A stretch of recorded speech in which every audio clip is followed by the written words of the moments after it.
Now, guys, I'm actually up to my favorite part, the fire letter.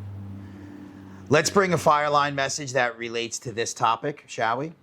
And the listener wrote, Jimmy, I recently became a foreman on a job. I'm one of the youngest guys there, and some of the older workers don't seem to take me serious. I'm trying to stay respectful, but it's frustrating. What should I do? Well, here's some advice. Welcome to the Ignition Point Podcast. This is where builders find their fire. Not the fire built in ego and not from boasting and bragging, but the fire that comes from knowing who you are, building real confidence, and becoming the leader you were always meant to be. I'm Jimmy Perrone, and today we're going to talk about something that not a lot of people like to talk about in the construction industry, and that's leading older workers when you're a younger foreman. Now, let's say you're a young foreman, lead electrician, or even a maintenance supervisor. You probably know exactly what I'm talking about. You get promoted, you step into a leadership position, and suddenly you're responsible for people who have more gray hair than you do. Sometimes a lot more gray hair than you. Fact is, these people have been in the trade longer than you've been alive. And you can't help but ask yourself, how do you gain the respect of people with more experience than you? How does the young leader deal with the old dog? Let's talk about it.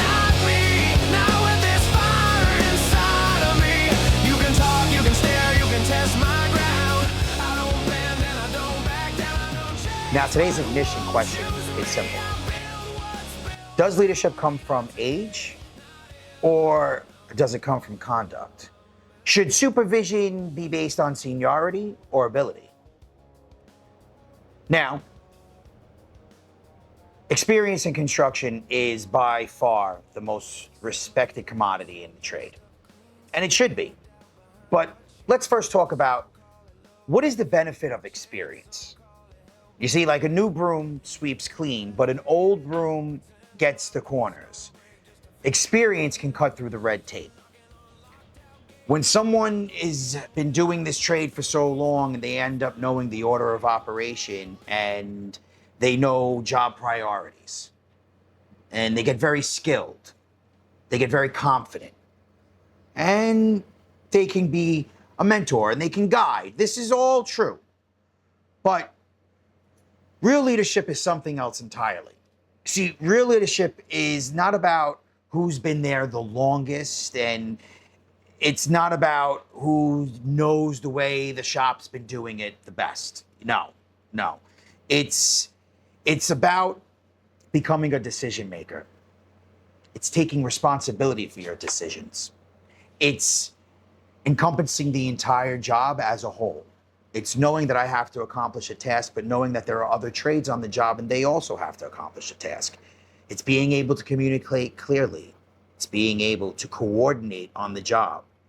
It's being a risk manager and a safety observer. Your job, your primary purpose, is to get your crew home safely at the end of the day. That responsibility does not come lightly. You see, I found in my experience that even the tightest teeth on a gear will grind over time. That means some guys get complacent after working so many years in a place. And complacency, as we all know, is just a 4-syllable word for lazy. Some guys bow out. They take a step back, and they're only concerned about their task and themselves. It's self-preservation. But a young leader, he still has the incentive. He still has the excitement for the job. And he's a quality employee, and he wants to take on more. He wants to take on more of that responsibility. A young leader's job is complex. You see, he has to be the bridge between the shop, the GC, the other trades, and his crew. So I want you to think of being a young leader as something like this.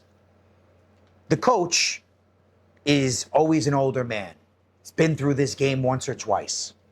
And now he's there working for the company, guiding a team. But the team captain is in the field with the players. The team captain goes through the same weather, he goes through the same climate, he's dealing with the same outcome, he's dealing with the same people that the field is dealing with. I want you to think of yourselves, when you think about being a young leader, as being a team captain, not so much a coach. You're one of the men driving everything forward, and that's valuable. Now, sometimes these old dogs are out there and they're complacent, and now you're coming in and you have to prove your worth to them. But remember that they also have to prove their worth to you. Now, let's be honest about something.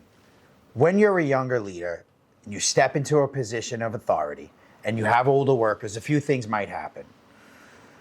Sometimes the older workers will think, what is this? Who does this kid think he is? Other times, young leaders feel pressure to prove themselves. They start doing one of two things. Either they become overly aggressive and try showing authority, or they become overly cautious, afraid to challenge anyone, and neither of those approaches work. You see, it's about credibility. Recognizing the craftsmanship in the craftsman is the ultimate sign of respect in this industry. Most people, in my experience, who have been in this trade for a long time and kind of lost the desire to lead, it's usually because of the same reason. They feel like they've not being heard, like they lost their voice in this trade. And what you need to do is acknowledge them. That's what they're looking for. They're looking for acknowledgement. They've been doing this a long time and they want the recognition. Maybe the recognition they used to get when they were a younger man in this trade, or maybe the recognition that they never got. But you see, when you acknowledge a person for their worth, you give them a purpose. And what then happens is they start to trust your decision making. Because if you could see value in them, they reciprocate by seeing value in your decisions. And that's the beginning of the bond that's going to make the job go better, come in on time, and come in safe. It's the development of we, not I and not you. It's the development of us together. It's credibility. Earn yourself some. Now let's have a fire breakdown of such situations. Leading older workers successfully requires 3 key principles. Principle 1, respect experience openly. One of the biggest mistakes a young leader can make is pretending they know everything. Trust me when I tell you, a seasoned vet will see right through you. I mean, easier than we can look at a transparent piece of paper, right through you. The smartest thing that a young leader can do is start with something like this, right? You want to start by saying, like, listen, you've been doing this a long time, and I have the utmost respect for you. I'm responsible for getting this job running right, running safe, and running on time. And I need your experience to help me make that happen. You see what's going on there? You're acknowledging that there is a difference. I do not have as much experience as you. You are the one who's bringing the value to this situation. The thing is, I have a responsibility to get this job in on time. So what you're now doing is actually, by showing and telling your responsibility, you're defining clear lines, showing your vulnerability, what your task is. And then you look to him for guidance and for safety and for security. More importantly, we're getting back to what? We're acknowledging his experience. Now we're giving him value, and you're making it seem like without him, you cannot get this job done right. Because of that and that alone, you're opening up a conversation of help.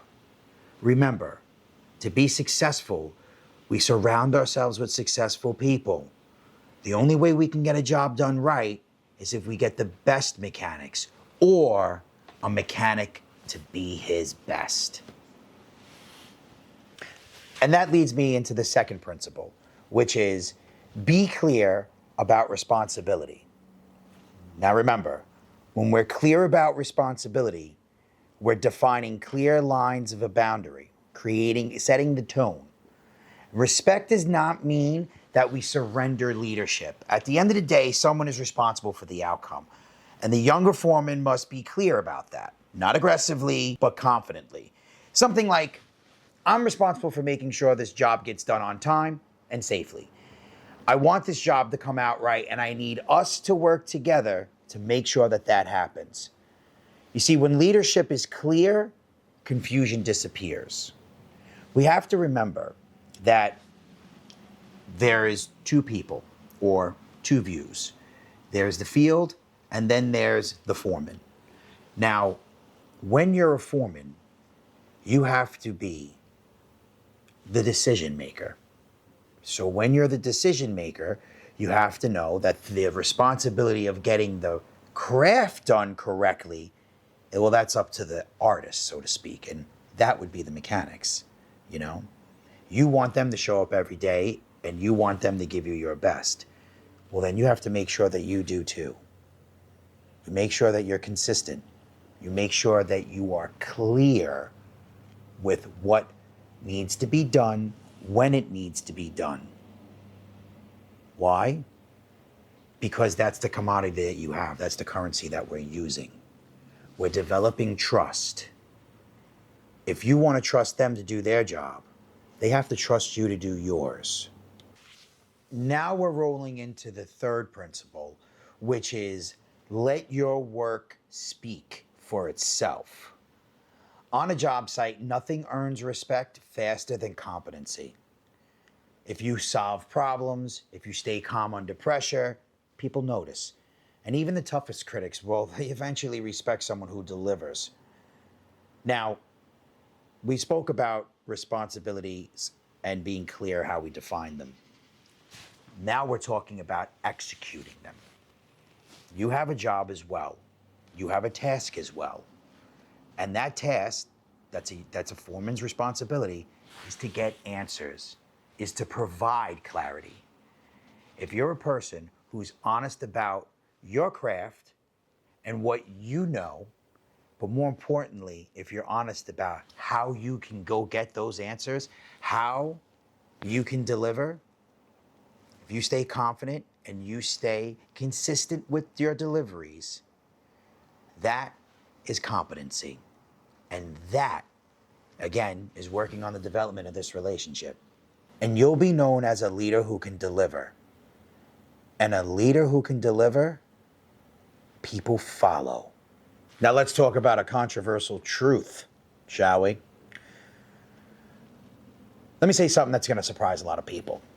Age alone does not guarantee wisdom. And youth does not automatically mean inexperience. My father always said, school's never out for the pros. Some people with 30 years in the trade are still learning every day. Others, well, they stopped learning 20 years ago. Leadership is not about how long you've been around.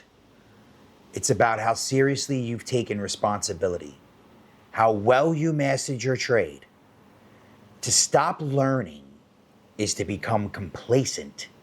And remember, complacency is a 4-syllable word for lazy. And that's what we're not anymore. You could be in this trade, you could be in a room, and you could just be there.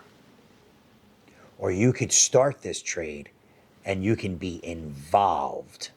You can be a builder. Doesn't mean you're entitled. Doesn't mean you even have a foreman's ticket in your pocket. It's almost like a genetic code inside you. You want to take over. You want to wrap your arms around it. That's what a real leader is. And it doesn't matter if you got 6 months, 6 years, or you're about to retire. That never changes. Remember, school is never out for the pros. We're always growing. And that's the truth. Now, we got to talk about the quicksand, right? The young leader trap, okay? There's one trap that young foremen fall into so often, and they think they have to prove dominance. They start trying to control everything, correcting every detail, showing authority constantly. The approach is guaranteed to backfire. People can see right through the nitpicking and big talk and only see the insecurities. Okay? Imagine this. Would you ever think that the Pope would walk into the Sistine Chapel and tell Michael that the finger should be a little to the left? No, that would be ridiculous. And that's how ridiculous these young foremen sound when they try to pontificate from a soapbox. They try to tell someone who's done it 100 times how to do it 101. It's ridiculous. And it doesn't get you anywhere. In fact, it shoots you in the foot. It completely backfires every time. Because we got to remember that respect isn't built through force. It's built through consistency. When people see that you are there all the time, when you are confident in getting the answers, when they see that they can rely on you, they actually want to become reliable themselves. It's infectious. So why don't you start the infection off? It's your job anyway. It's your responsibility. You have to start this relationship. Remember one thing. The grass is greener where you water it, not where you talk about it, not when you boast about it. Remember that. It's infectious. And when people see that you are fair, calm, prepared, and accountable, respect grows naturally. Now, guys, I'm actually up to my favorite part, the fire letter. Let's bring a fire line message that relates to this topic, shall we? And the listener wrote, Jimmy, I recently became a foreman on a job. I'm one of the youngest guys there, and some of the older workers don't seem to take me serious. I'm trying to stay respectful, but it's frustrating. What should I do? So here's some friendly advice for this. First, stay calm. Respect takes time to develop.